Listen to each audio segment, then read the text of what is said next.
Hello, everybody. My name is Ray. Welcome to the Evangelical Dark Web. Today, we'll be going through a Gospel Coalition podcast in which I will be rebutting the arguments made by the Gospel Coalition and in their podcast, As in Heaven. And that's what we're going to do. So, without further ado, let's roll tape because this isn't exactly the shortest one in the world.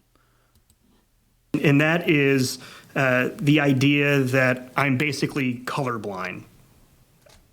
Or the other way of saying this practically is I don't see color. So what is colorblindness, and why is that an unhelpful perspective regarding racial justice? So colorblindness, I think one way to think about it is that different social errors allow for the creation of new rhetoric or new responses.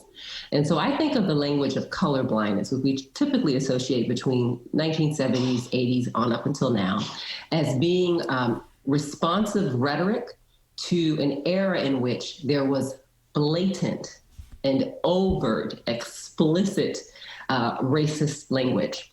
So the shift from a more blatant kind of vitriolic, keep those people away, keep them out of my neighborhood, like they can't go to our church or our school, to a, oh my gosh, these civil rights leaders have been killed post 1960s. I don't want to be that. I don't want to be the white person with the picket sign yelling slurs at the black kid going into the school. That's not who we want to be. And so tolerance then looked like the very best I can do for my neighbor of color is to say, I don't really see that part of who you are. I'm colorblind.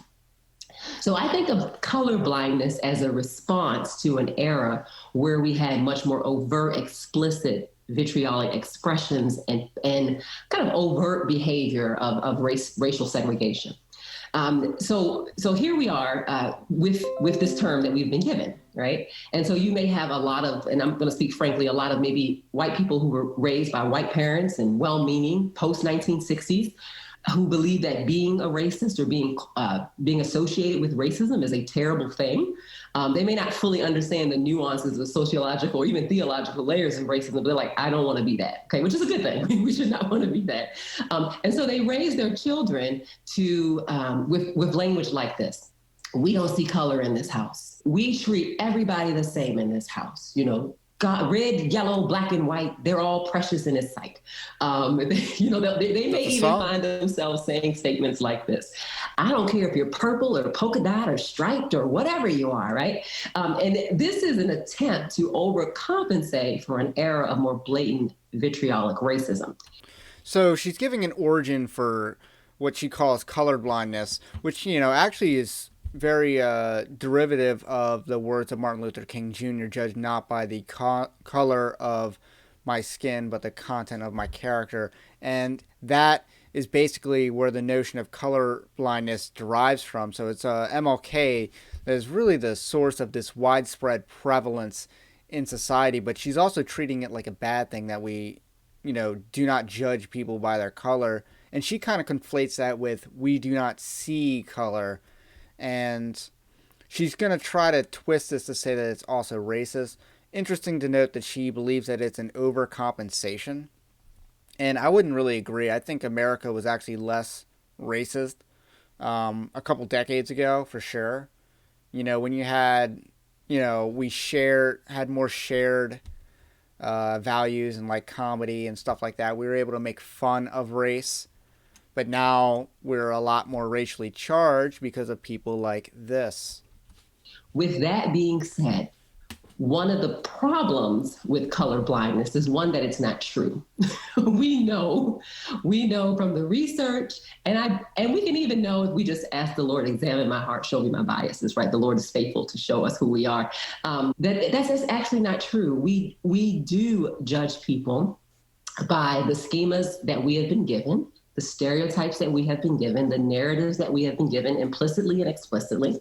And so the data of disparity shows us that we're not colorblind, even if we believe that's the most well-meaning thing that we can muster up. Another reason why it's not helpful is because our ethnic identity speaks to the fullness and the expansive reach of the gospel itself. This is why it's particularly problematic for Christians to appeal to colorblindness. That's the best level of tolerance that they can muster up to deal with people of color, right? Because Jesus Christ is not a tribal deity. He died for a people of every tribe, nation, and tongue. And so when we say the very best I can give you is to act like part of you doesn't exist in order for me to tolerate you, Jesus doesn't do that. Jesus, when I am fully glorified, I will still be a person of African descent that is fully glorified.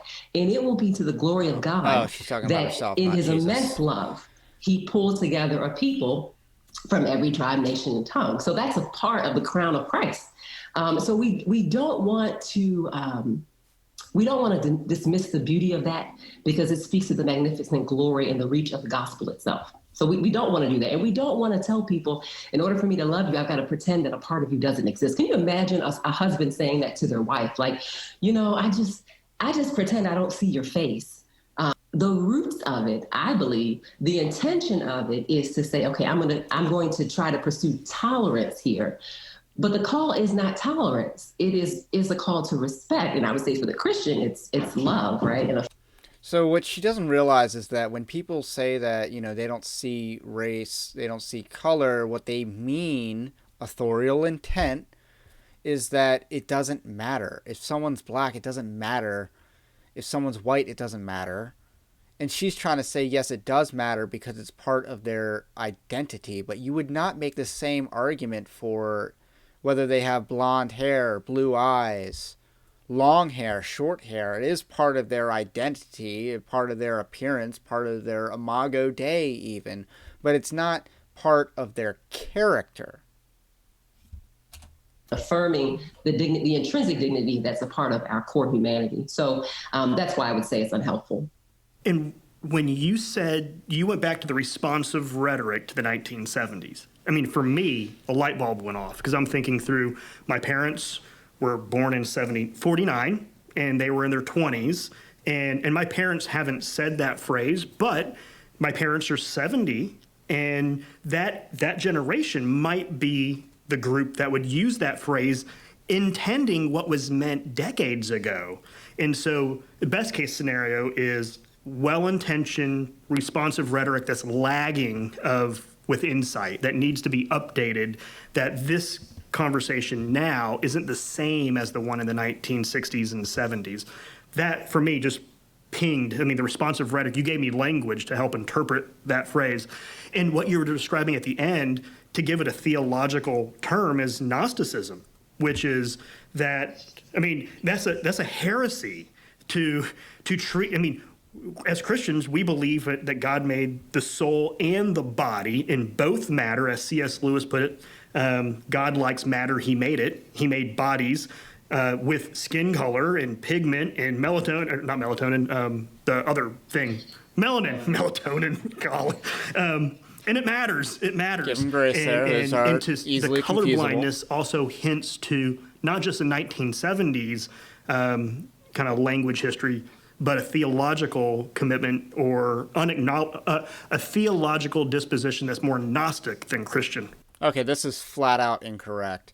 Because as you will see from critical race theorists, they are the Gnostics. This is gaslighting. This is, he is projecting their own heresies onto you, that if you pretend or not pretend, if you believe and act on the belief that race does not matter, you're the Gnostic, when in reality, what critical race theory argues is this concept that, Vodi Bakum calls ethnic Gnosticism, the idea that because you are a certain race, you see more insights, you have more access to truth or special knowledge about race and racism. Wonderfully helpful. Jesus is the Son of God. Jesus is also the son of David. And Jesus comes through a lineage of a people, an ethnic people who... Every person is an ethnic person. Every person has an ethnicity. Who look like they're members of a particular cultural group that have married and had children. And currently, Jesus is fully embodied in that cultural identity, glorified and interceding for the church right now. So I just think it's just important for us to grapple with the intentionality of that image, of that picture, and that love is so much further than tolerance is, which is that really is a tolerance statement. And what you just said, I could not agree with more, but we all know that when you say that we're going to have a resurrected body, we're not just a disembodied soul. People who read the Bible on a regular basis kind of look at you weird, like, "What, I'm going to have a body?" Because their view of what's next is not having a body. And so we can't dive into all of what you just said about that one particular point, but that is 100% completely orthodox. Is it biblical? Absolutely. So the point of this video by the Gospel Coalition, As in Heaven podcast, is to bring on Christina Edmondson, who I'm not really familiar with who that is. I just assume she's a critical race theorist and certainly a religious hustler. Maybe she has a book out. And the point of this is they're trying to debunk responses to Black Lives Matter. They're trying to debunk responses to critical race theory. And so, what I'm trying to do is debunk their debunking. And some people who are Orthodox Christians will actually flinch at that picture of the new heavens and new earth, but wonderfully important. Thank you. No, they won't. I don't think they would. Let's shift to another phrase. This one is more recent probably than the first one. The phrase "all lives matter" obviously is a response to Black Lives Matter. How would you see this phrase as unhelpful?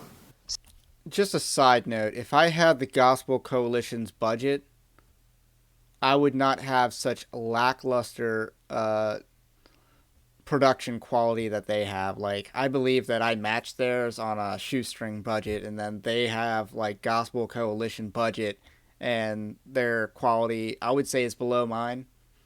Just pointing that out. Like, this isn't even 1080p, let alone 720p. So I think it's unhelpful for a number of reasons, and I think people say it for different reasons. So I think there's a group that says it because they believe that when people are saying Black Lives Matter, they're saying that to the exclusion of other lives. So to address that particular group who believe that people are saying only think about Black people's lives. Well, they're not. I mean, that's not a very eloquent or academic. I agree. They're not thinking about only Black people's lives. But I'll let her finish. It's just true. They're not. They're saying that until Black Lives Matter, until immigrant lives matter, until the disabled lives matter, then we can't actually say that we believe that all lives matter. There's a significant portion of the puzzle that is missing, and so they're not saying that only Black lives matter. They're saying that Black lives matter, and so I would ask people who are kind of stuck on the belief that this is to the exclusion of someone else to listen, to lean in more and to listen more charitably to the actual discourse. Then I would also say Okay. So Christina Edmondson is treating Black Lives Matter as a means to get to all lives matter. But this is wholly incorrect. This is not how they use the term Black Lives Matter. Black Lives Matter is to the exclusion of most Black lives. Black Lives Matter only cares about Black lives if they are killed by white police officers. That's the only instance where we see Black Lives Matter. Possibly also white vigilantes or in self-defense. But for the most part, Black Lives Matter is only about Black criminals who get killed either by police or by other groups. It is not about all Black Lives Matter. They do not care about Black homicide. They do not care about Black infanticide when it comes to abortion. They do not care about the Black people who suffered and even died during the Black Lives Matter riots. They do not care about Black lives. They only politicize the death of a few Black people. This is an evil group. This is an evil movement. It does not care about all black lives. It only cares about some black lives for extremely political purposes. Folks who believe that disparity doesn't exist, or that disparities that do exist are a consequence of an inherent deficiency or a cultural deficiency of a group of people. To those people, I would say that that belief system that they have been given. I mean, it's in the water. I mean, you don't have to work very hard to be able to experience implicit and explicit racialized and racist rhetoric, right? So we've been handed this. We've been handed these belief systems. Have we? And so what I would say to them is that Black people are situated in a historical and cultural context, and a part of loving people is learning about who they are. And so learning about the story of Black people's experience in the United States, for the most part, I think leads many people, even those who would have something to give up, would lead most people to a deeper place of empathy and understanding. There really is almost like a multiverse of historical narrative in the country. Some people really just don't. We have a very different educational processes as it relates to race and understanding. And so there are people who really are disconnected from the historical narrative, the historical experience of Black Americans specifically, but I would argue amongst many groups of people, of Indigenous people, of Asian people. There really is a multiverse of history classes, so to speak. And so when people say that statement, what they reveal to me is that there is some truth about the historical narrative that has been withheld from them. Now, we can also have what we call... They aren't enlightened. Psychology world, kind of a strategic ignorance, which means we don't want to know what we don't want to know. So we don't want to lean in to understand things that are going to deeply shift our paradigm, that are going to challenge the belief systems that we have been given, and they're going to cause us to self-examine. And we can think about this as it relates to a number of sins, right? Like we just don't want to know if we don't want to give that sin up. So I do think there is a strategic ignorance element that is at play as well for some people. But ultimately, I do think it is our responsibility to learn deeply about each other. That is a part of loving people. Cannot love people apart from learning about who they are. And that, I think, produces the level of insight and appreciation that allows us to realize statements like all lives matter really are emotionally tone deaf and unempathetic and unkind. To the actual true disparities and injustices that people experience. Okay, so I'm going to agree with her to the degree that I don't like using the term all lives matter. I don't use it ever. I don't believe it's a smart response to Black Lives Matter. I think the best way to respond to Black Lives Matter is which Black lives, because you know and they know that they do not care about all Black lives, because then you can just ask them, well, but about these Black lives, what about those Black lives? And, you know, did you care about George Floyd before he tried to pass a fake $20 bill at a convenience store? No, they didn't care about George Floyd before then. So this is such a fake movement, and she's a fraud as well. She doesn't actually care, and she's invoking strategic ignorance as a defense against truth. She's invoking strategic ignorance as a means to say that white people predominantly do not want to acknowledge certain things. And this is a projection because she doesn't want to acknowledge that there are real disparities in the Black community that aren't white people's fault. And the next thing she's going to talk about is fatherlessness, because the white man is certainly responsible for that in the United States. Well, if there's one theme that is clearly developing over the course of this season of the podcast, it's listening and understanding. And it must be the phrase behind this particular question, and what things would you say when people bring this up in the conversation? Black fatherlessness. So with that being said, I think there are a number of social, political, and religious leaders or influencers who that really is kind of a go-to. So it's not that people just kind of wake up with an epiphany of like, I think the problem is father. I mean, like people have been handed that. They have been given that in a box, okay? So when I hear people lift that up, because that's what the data supports. Like, if you want to talk about the rates of incarceration, the rates of poverty, fatherlessness is like one of the major indicators of poverty and incarceration. A lot of people who are incarcerated either don't know their father or don't want to know their father. I oftentimes I can kind of backtrack to the sources of that information. So the question becomes: is there an issue? Is there a disparity of related to marriage in the African American community? And by African American, I'm specifically talking about the descendants of the transatlantic slave trade in the United States of African descent. Is there a disparity of higher divorce rates, et cetera, in comparison to white groups? Yes, there is a difference. The question then becomes, how do you make sense out of that? And that, how we make sense out of data reveals the implicit biases that we already have. So when I hear a statistic like that, I think to myself, since I actually believe that there are not tiers of humanity, that there's not like one group that's superior to another group. So that causes me to ask the question of, how did this come to be? What has made this so? Now, there are other people who hear disparity, and what they might be inclined to say is, what's up with those people, right? And so if you're inclined to say, what created this? That's a different disposition in which to engage the data. So then I start to think about, okay, well, if I start... No, I don't think black people have higher rates of fatherlessness because of their skin color.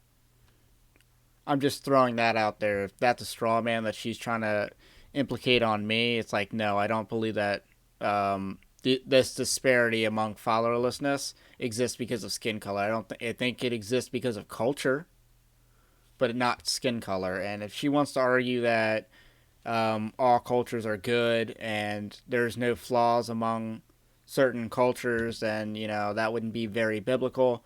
After all, the Apostle Paul preached in Roman and Greek culture, and those cultures were extremely licentious. So it's not like cultures can exist without flaws. That's not how it works. Controlling for certain variables. This is social science talk. If I start controlling for certain variables, do I see comparable rates in other communities? Oh, I do, because I start to see that if you start to increase unemployment in white middle class communities, well, you're going to get an uptick in things like divorce. So when we have a lack of social and economic opportunity, this is across all ethnic and racial groups, we see an increase in divorce. We see an increase in marriage. There is clearly a correlation between a sense of economic vitality and ability and progress, and and the way in which people engage committed long-term relationships. So that's just one thing I would just throw out there, is that, and we can look throughout the last 150 years of American history. And so I can look at what we're classifying as our normative group, kind of white middle-class people. I can look through history and think about when we've had significant economic crises and how it's impacted the white family. If I go to the Great Depression, I'm going to see a significant uptick in the departure of husbands from homes, leaving wives because of lack of economic opportunity. If I go to the last 10, 15 years of the housing market crash, we saw an uptick in divorce in white families. And so when I start looking at that, I'm thinking, oh, economic opportunity is critical. Okay, so here's where everything she's saying is just flat out wrong and gets debunked on its face, is the fact that were not black families stronger than white families pre or during the civil rights era? So if you think of like in the 1950s and 60s, black families were actually stronger than white families. And would you not argue also that because of the Civil Rights Act and certain measures to prevent workplace discrimination, that there are more economic opportunities afforded to Black Americans that would not have been afforded 50, 60 years ago. Therefore, the Black family should be stronger now than it was 50 or 60 years ago, according to her arguments. But that's not the case. It's critical for families. And if I look at the last 60 years and I think about predominantly African-American cities and communities which have lost industrial jobs, that have lost manufacturing jobs, have moved out of those cities, have moved out of Detroit. Well, the car industry built the African-American middle-class community in cities like Detroit. If you pull the economic opportunity out, well, what do you get? And this would not be different for any other group of people. So I would say that the way that we approach the data is revealing. Is revealing about. So were these companies? Did these companies pool out of major cities, or were they driven out? You think about Detroit. They had, decades of mismanagement, and let's have some personal responsibility. Who voted for those mayors? About our own biases, right? And I expect for economic strain to wreak havoc on white middle-class families in the same way that it wreaks havoc on African-American families. That's not, by the way, that's not the only piece of the puzzle that I could bring up. But I just wanted to lay that out there just to have maybe even white listeners think about the impact of economic crises, hardship, the inability for men to find jobs or to work, how much that shapes relational tension within their families, within their identities, and think about that for other people who they deem to be just as much as a person as themselves. That makes a ton of sense. There's an analysis and then there's a solution. And sometimes people we disagree with have the right analysis but the wrong solution. Yeah, like how do we get to this data that we find ourselves? How do we get to these numbers to begin with? So what is the role of... So how we got there is because of welfare programs and also cocaine. I do believe cocaine was a factor, and yes, the government was involved in cocaine and the rise of that. But welfare, probably the number one factor in this is welfare.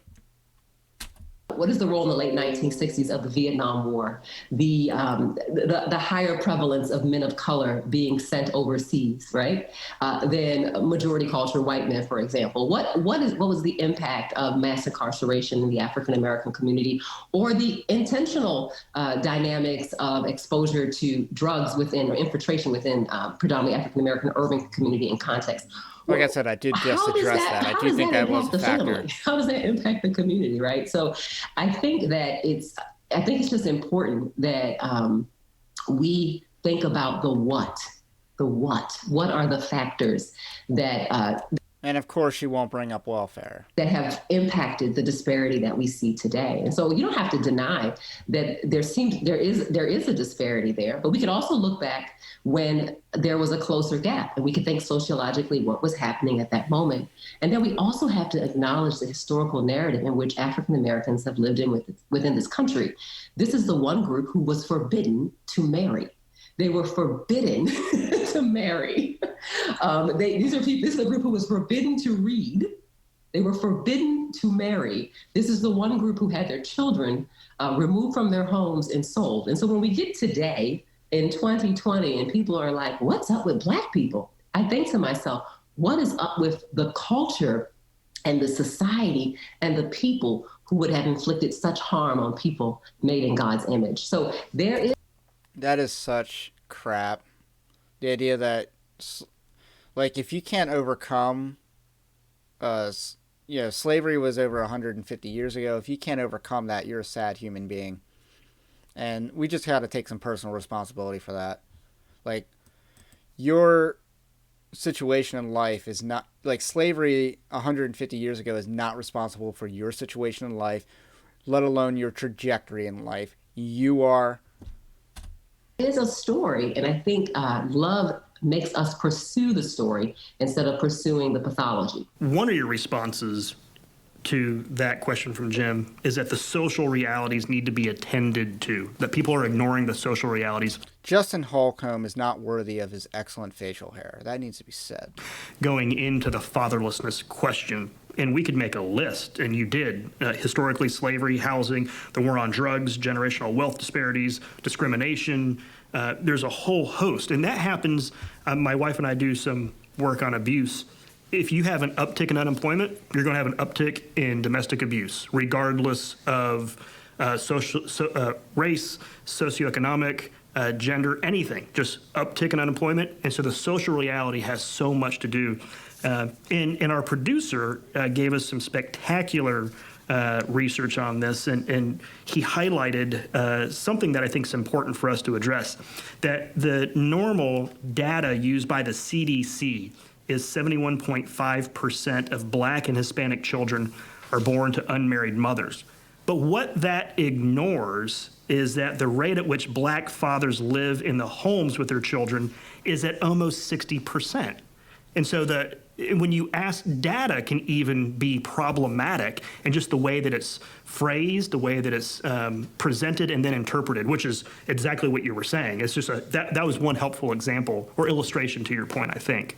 So another question we have as follow-up is how can we process it when people say this phrase, this is a sin issue, not a skin issue?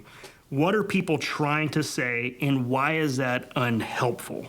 You know, that You know who I believe a lot of very big Eva pastors will throw this around. Like, I went over how Craig Rochelle is a woke pastor of the largest church in America, Life Church, and he used this one, and he's woke. So even when woke people use this, it's not helpful, because he's using, it's a sin issue, not a skin issue, to proselytize people with this false gospel. That is an interesting response. I would say our impulse to generalize sin is usually rooted in our avoidance of repentance. So one of the traditions that makes up my kind of Christian identity is one that is pretty heavy on kind of catechism. And so we repent of particular sins, particularly. It's kind of reformed language there. And I like that. I would say that my Black church roots would say, you got to name a thing. You got to say. So I was trying to pull up some statistics here. 1950, 72% of all Black men and 81% of all Black men or all Black women had been married. Every census from 1890 to 1950 showed that the Black labor force participation rates were higher than those of whites.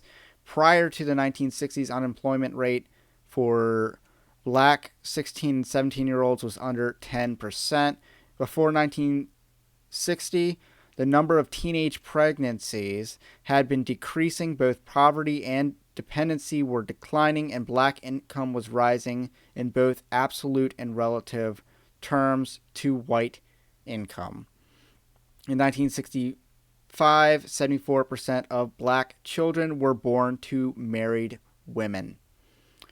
So, what's changed? Now, I'm trying to pull up sources as I'm, watching this, and it would, so I don't have all the stats, but what she's saying is flat out wrong. Her analysis is flat out wrong, and, the black families were stronger decades ago, several decades ago. And I'm not saying that the civil rights movement is what did it in. I think welfare is a far more responsible issue. No-fault divorce combined with welfare, combined with cocaine, crack, drugs, and, of course, Democrat policies, got to throw that in there, did tremendous amount of damage to what, in a lot of respects, was overperforming white people. What it is, and so it's like if someone, to pick on spouses again, if a husband, we'll pick on the husband again, does something dishonorable and unloving to his wife, he's like, I'm sorry about the thing that I did. The thing that you did, what's that thing called, right? And so The avoidance of putting language out there oftentimes is an avoidance of the repentance itself. And so when people say, it's a sin problem, not a skin problem, in some ways that kind of does this generalization brush because it demonstrates a bit of an avoidance. I would also say, I don't disagree with that point. But again, I'm not one of those pithy Big Eva pastors coming up with all these fancy little phrases, a lot of them that rhyme. Like, I don't do that. So that they're right let her and go that off. it is a sin problem. But we might have a different understanding of the depths and the wickedness and the reach and the perversion of sin itself, right?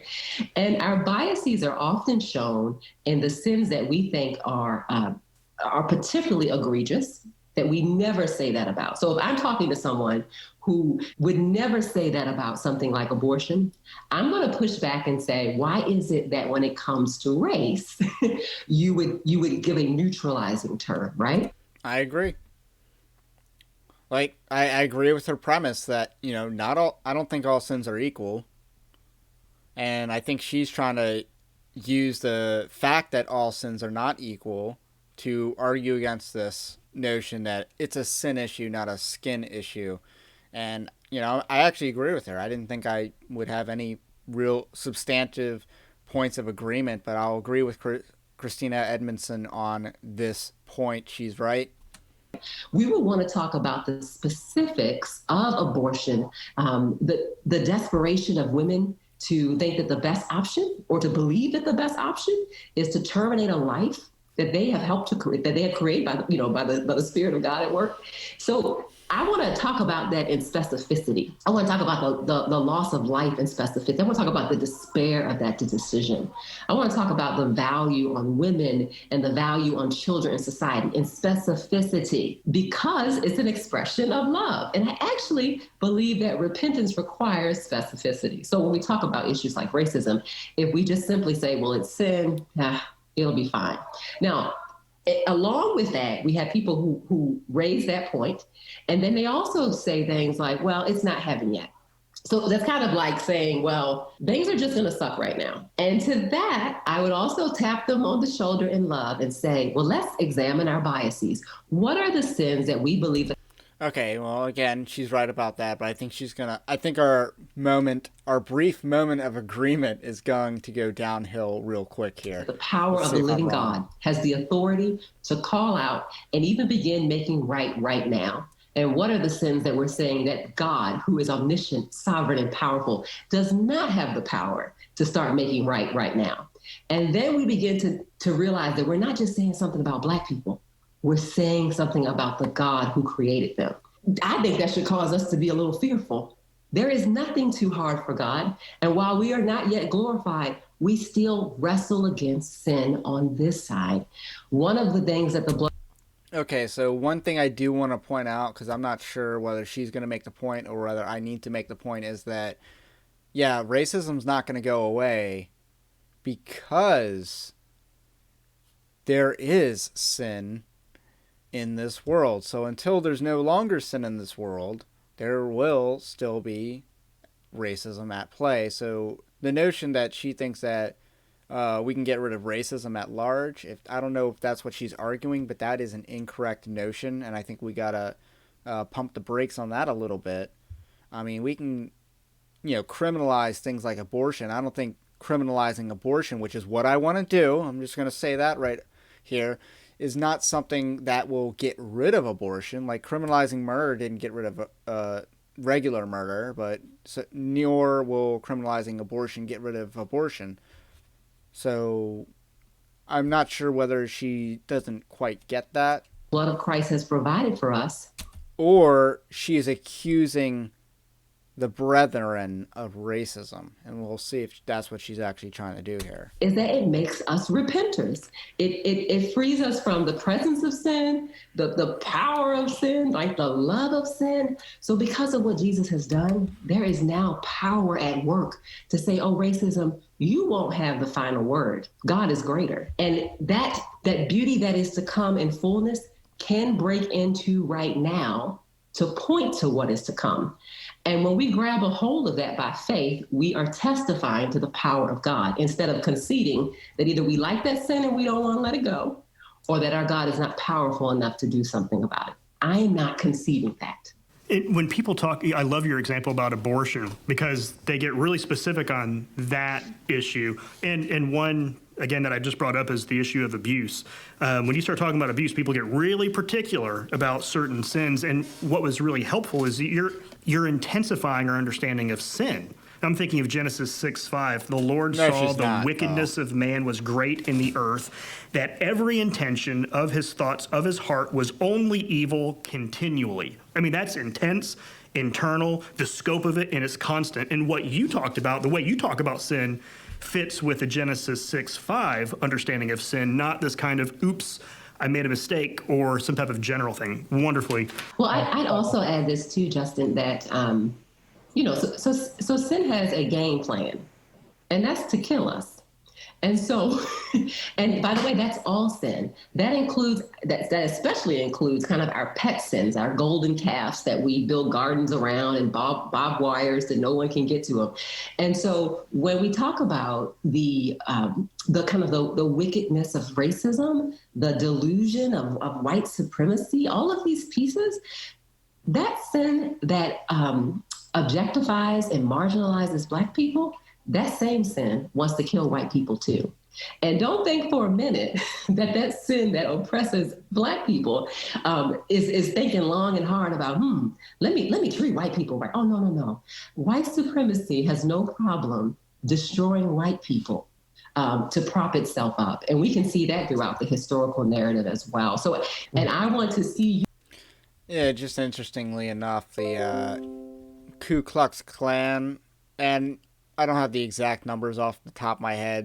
I think they killed like a total of 5,200 people total, and like 36 or 3,700 of those were blacks, and the rest were whites. So, there is instances of actual white supremacists killing white people. But, what she's trying to say is that I think she's trying to make sort of like a Andy Stanley type argument, like, God hates sin because sin hurts us. And that's not why God hates sin. It's a affront to God's holiness. You free in Jesus Christ. And so people oftentimes think that people who pursue conversations about race or racism are just trying to steal power or whatever. I'd like to see people free from the delusion of being a demigod. There is no freedom in that. The enemy seeks to destroy my brothers and sisters in faith and destroy my neighbors. And so I think it's important that we talk about it as life and death, as spiritual life and spiritual death, because it is. Well, the answer to there seems to be an assumption that that Christians are flooded with this particular sin. And I think that's like she's not saying that part out loud. She's not accusing white people or the viewer of racism out loud. And I think that's where you see a little bit of the deceptiveness, because a lot of her words really only make sense if we're talking about things like original sin or a sin that a person is genuinely struggling with. But the idea, that something as broad as racism, the way she's talking about it is as if this sin is extremely prevalent in a person's life and soul, in a redeemed person's life and soul. And she seems to think that if you're not addressing this sin in particular, then you're not preaching the wholeness of the gospel. Just my thoughts. I think I'm going to cut it off right here. We're about halfway through this video, but I think it's time to pull the plug a little bit, because we are going a little longer than I had envisioned, because I thought I could get away with watching this at like 1.25 speed or something like that, but it does not look like I'll be able to do that. So my name's Ray. This is the Evangelical Dark Web. In this video, we were going over the Gospel Coalition's attempt to debunk responses to critical race theory and Black Lives Matter most specifically. And I guess we're going to put a part 1 on this and a part 2 coming up. So subscribe to the channel, and I will catch you on the next one.